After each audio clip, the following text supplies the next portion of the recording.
Okay, I'm going to try this again. I've tried this actually a few times, and there wasn't enough room on my camera because I love taking pictures of my sheep and whatnot. Okay, I'm going to teach Navajo plying to those who want it, or those who just like to listen to somebody chatting about spinning while they spin, because they let me do this for 15 minutes, and I love listening to spinning videos while I shear a bunny or spin or clean my closet, whatever. Okay, when you start off Navajo plying, if you see any funky, there's blue in my fingernails, it looks really disgusting. You want to see? Ew, see that? That's antibiotic spray for a rabbit. Okay, you start off your leader yarn from your wheel here. You start off, give yourself a circle. Loop.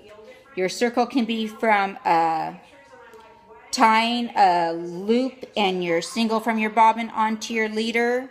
It could be from just tying your leader onto your bobbin and giving yourself a slip knot. That's what I do. It could be however you want to come up with your circle. But what you need is a loop and your single.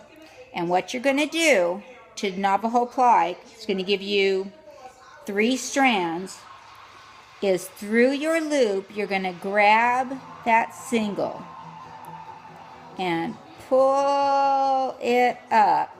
I'll do this. The first one is kind of slow like this. I'm trying to get the angle to where you can actually, I'm going to turn off TV. Let's see, there we go. There we go. To where you can actually, is this a good angle? I hope it's a good angle. There's only so much I can do by myself. Okay, so this is, I'm going to pull this loop up, and I keep my hand in the loop. Everybody does it differently. I have my single coming down here off my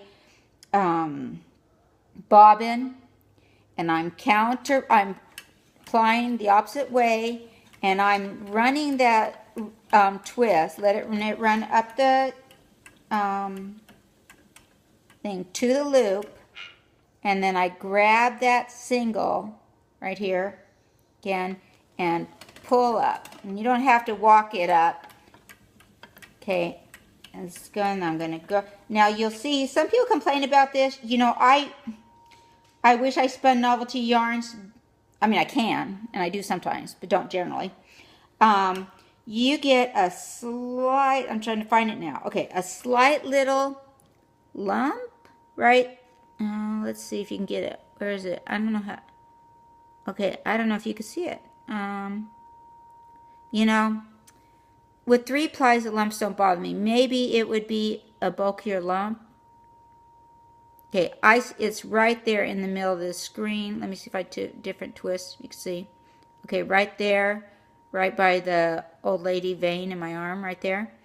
That's as big as a lump you're going to get out of a small single, and it's not lace weight or anything. It's just your standard, maybe pencil lead size single.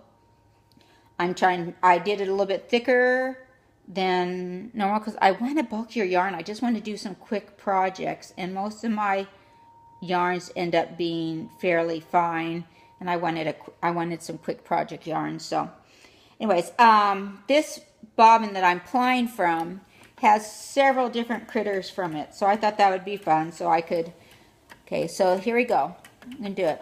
I'm letting the twist run up, keeping my fingers in between here. When I get to my fingers, grab that and pull it up again.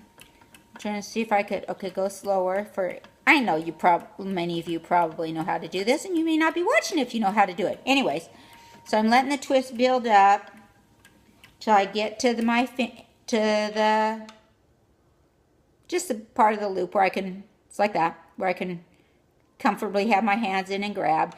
Then I grab and I pull back, and I let the twist run up my singles. I'm going to bore you to death and do this so that you can see when I change yarns. I will end up with maybe, I'll put maybe a 1/2 ounce of fiber in my hand, spin, and then Anybody have that flicking method down where you see a piece of vegetation and you just flick it off while you're spinning and don't skip a beat? Okay, so I'm going to, let's see, right now I've got some Cormo running through it. A little bit of fuzz. Okay, I just moved my single on my hook. Pretty soon I'll come up to alpaca, and I'm trying to, this is just kind of a test drive skein. I just want to, I'm not sure what I'm going to do, but I wanted to make something. What? I don't know. A bag of pillow. I don't know. I say I'm going to make something that always ends up being something else. But I wanted to see what the different felting properties were in my different fibers. I have some of my colored sheep that technically have the same breeding as my white sheep. Well, of some of my white sheep. Some I have pure Cormo, some I have crosses so that I could get some color in the flock, because Cormo are a white sheep. This is, I can tell I'm into my alpaca because I see a guard hair, and I'm going to pull it out, even though it'd be much easier to pull out when I'm knitting if it was pokey, but yeah. Wish I was OCD about keeping my dishes done and my laundry done. Okay. I am going to, yeah, I just kind of, you know, some things feel softer to the hand, but are they softer to the neck? I don't know. So maybe maybe this will be a cow, and I'll just see which critters I like up to my neck. All my animals are next to skin soft, but I've had shingles on my neck, so it's kind of more sensitive to things now. That's more than you wanted to know, isn't it? Okay. So I'll just keep plying. But that's what you want to do. You want to click into a video to watch me pick out guard hairs. I'm sorry. But that gave you time to go to the bathroom, didn't it? Okay. I'm going to keep plying here. Let's go a little bit faster so that maybe I'll get to another yarn. If not, then I'll do another. So here I'm just working it down till I get to my hand, grab, and pull back. Let me tighten up my tension a little bit. You know, I don't think within this video I'm going to get my down to the next color. We'll see. I kind of, I wanted to do it with the next color with you so you can see what happens. Maybe I'll have 2 videos, and won't that be really boring to have 2 videos of me doing the same thing? Okay, I could make this shorter and then have the other. Or I could go, okay, let's say you're a newbie or new at Navajo plying, and you want to see it closer up. I'll do that again. Okay, I'm getting to the, see, okay, this is a good thing. Say you waited too long. You were watching TV, or your kid was talking, or whatever.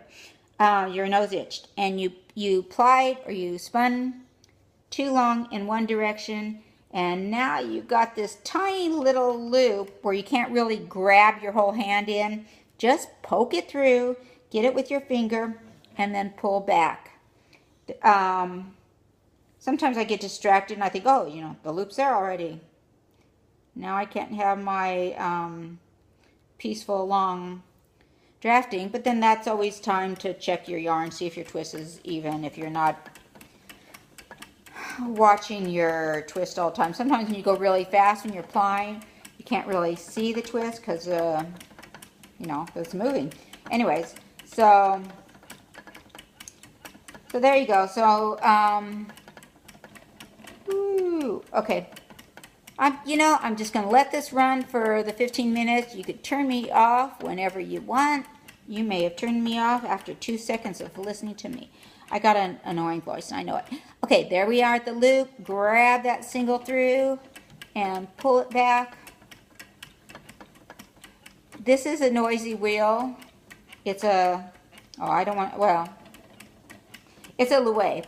And I like it for plying, but I don't like it for spinning on a regular basis because the wheel came warped and,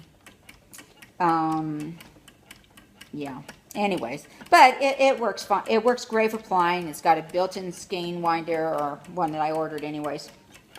It was my first wheel, and it has a built-in skein winder and a big bobbin, so for that purpose, it's a doozy. Okay, so then, okay, this can get to be really, really, very, very, very, very, very relaxing. This is how people keep one color together, and so I'm trying to get to the, I don't know, maybe I'll do it.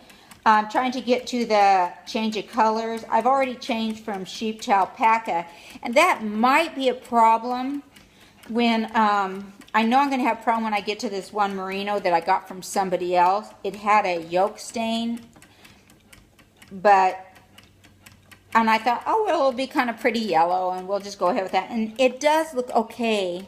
It looks kind of a creamy yellow when you spin just something with a yolk stain. But my cornmeal has never had a yolk stain, and I skirt off the rump that might have some pea on it. And pea generally isn't yellow. But because this has my cornmeal in it and that yolk stain merino. Okay, oh, okay, I didn't notice I was doing that. Okay, here you go. Oh, shoot. Okay, well, yeah, I was going to show you how you... Okay, wait, and I get to just the gray. Okay, I'll show you how when... if you're trying to keep your colors, like say you had you were spinning a skein and trying to keep the colors intact. Okay, here we go.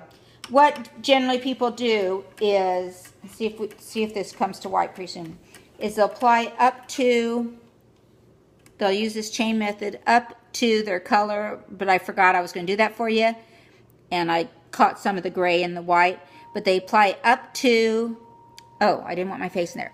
They apply up to the one color with the chain, and take it right to the point where their next color begins, and then they get to keep their colors separated. I actually like when it goes from white, then a little bit of, people call it barber pole, like that's a nasty thing. But when you knit it up, it looks like a tweed. It's a very pretty, pretty thing knitted up. So when if anybody's bashing your barber pole, tell them, bite me, or that's rude. Tell them I like it.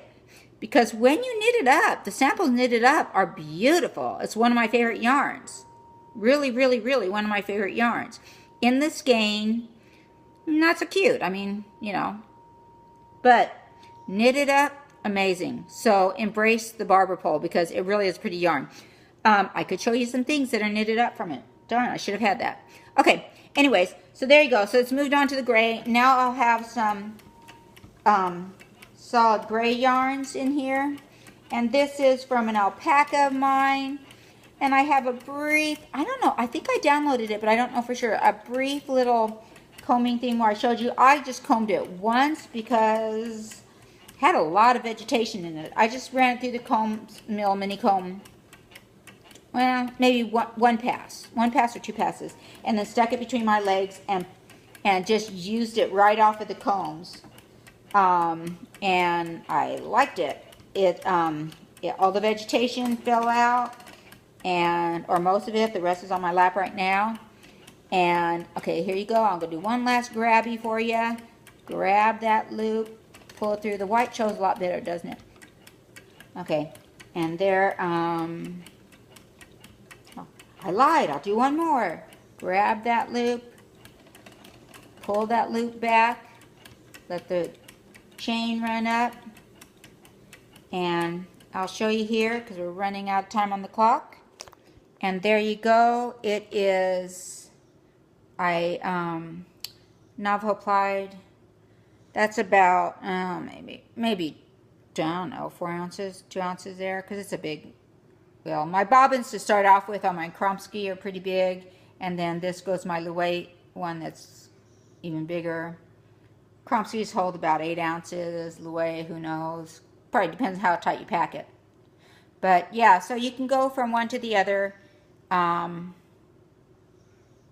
color, Navajo plying, or you can mix them up like I did before. Take a really long chain and make it a gradual thing, so you have some barber pole. So it's not like an absolute stripe. It's more like a ombre. That's the word for the day. There you go. Bye-bye.